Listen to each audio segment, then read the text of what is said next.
यात्रा हो गई, हमने मीडिया अड्डा से आपके जिम्मेदार थे बात की और फिर वहाँ से हम किठौर गए। किठौर से हम मेरे ख्याल से हमने 3 बजे से 3:45-3:50 तक हमने वहाँ पर पैदल दौरा किया। फिर हमारे नुमान रोफिल साहब के घर में हम गए, वहाँ पर थोड़ा बहुत लंच का चाय का इंतज़ाम था, करके नमाज़ पढ़े और वहाँ दिल्ली आने के लिए जब हम इस पिलखुवा के पास जो टोल गेट है वहाँ पर हम पहुँचे, हमारे साथ 4 गाड़ियाँ थी। हमारी गाड़ी के सामने हाजी साहब की टाटा सफारी थी जो पीछे आपके, और हमारी गाड़ी के पीछे और 2 फॉर्च्यूनर थे। तो जैसा हम टोल गेट के करीब गाड़ी स्लो हो जाती है, बैरिकेड होता है, तो एक बड़ी धाम से आवाज़ आई। तो हम बोले क्या हुआ? फिर दूसरी आवाज़ आई तो हमारे साथ जो गाड़ी में हमारे दोस्त गाड़ी चला रहे थे यामीन खान, बोले भाई हमला हो रहा। तो हमारी गाड़ी से उन्होंने बड़ी क्विक थिंकिंग से इस गाड़ी को पुश किया, ये सफारी को, और वहां से निकले। फिर और एक आवाज़ आई, जब निकल रहे थे एक और आवाज़ आई। तो मेरे ख्याल से 3 से 4 राउंड की फायरिंग हुई। हमारी गाड़ी के लेफ्ट साइड के ऊपर 2 होल्स के निशान है, एक गोली शायद, और एक निशान है लेफ्ट साइड मडगार्ड के ऊपर। हम जब गाड़ी से आगे बढ़े तो हमारा, क्योंकि हमारी गाड़ी से गाड़ी को हमने पुश किया, मारा, राइट साइड का टायर पंक्चर हो गया। फिर वहाँ एक फ्लाईओवर है, वहाँ पर गाड़ी रोककर हम इस गाड़ी में बैठ गए और दिल्ली को आगे, क्योंकि हमको लगा कि रेकी कर रहे थे, फॉलो कर रहे थे हमको। हमारे जब ये हमला हो रहा था, हमारे पीछे जो फॉर्च्यूनर थी जिसमें हमारे एक्स मेयर माजिद थे, उसके ड्राइवर ने एक शूटर पर गाड़ी चढ़ा दी एक पर। जो रेड हुडी पहना था, 2 लोग थे, रेड हुडी पहना था, एक व्हाइट जैकेट। तो जो रेड हुडी पहना हुआ था उसके ऊपर गाड़ी चलाई, उसके पैर पर चलाई, वो गिरा। तो जो व्हाइट जैकेट पहना था वो उल्टा उन 2 फॉर्च्यूनर पर गोली चलाया। तो अब हमारी थोड़ी देर पहले एडिशनल एसपी वहाँ से जो है जिम्मेदार, उनसे बात की। उन्होंने कहा कि हाँ सर, आर्म्स जो इस्तेमाल है वो भी मिला, हथियार भी मिला, और एक शूटर पकड़ा भी गया।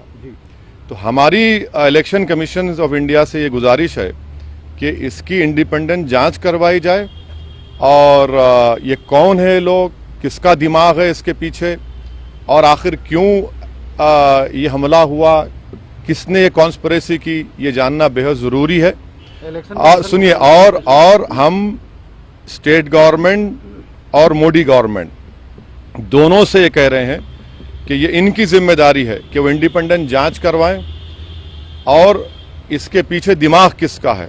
आखिर ऐसे कैसे हो सकता है कि टोल गेट के ऊपर ये लोग 4-4 राउंड फायरिंग एक सिटिंग एमपी के ऊपर करते हैं। हम तो अल्हम्दुलिल्लाह कुछ नहीं हुआ, हमको खैरियत से हैं, मगर अल्लाह बचाना जब चाहता है तो कोई कुछ नहीं कर सकता।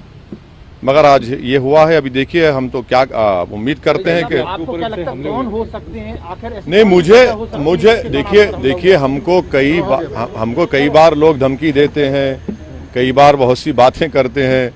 प्रयागराज में जो धर्म संसद हुआ वहाँ पर भी हम पर काफ़ी गालियाँ दी गई, और फिर हमारे घर पर अभी हम कई मरतबा हमला हुआ। तो अब ये सरकार का काम है कि इंडिपेंडेंट जांच करवाएं और इसका सही तरीके इनको पकड़ा जाए। पार्लियामेंट अभी चल रहा है, पार्लियामेंट में भी ये क्वेश्चन उठाना चाहेंगे आप, बात करना चाहेंगे? जरूर, पार्लियामेंट है, स्पीकर साहब से मिलेंगे, स्पीकर साहब से बात करेंगे। हम इलेक्शन कमीशन को भी लेटर लिख रहे हैं, और सरकार जो स्टेट गवर्नमेंट और सेंट्रल गवर्नमेंट से भी करेंगे।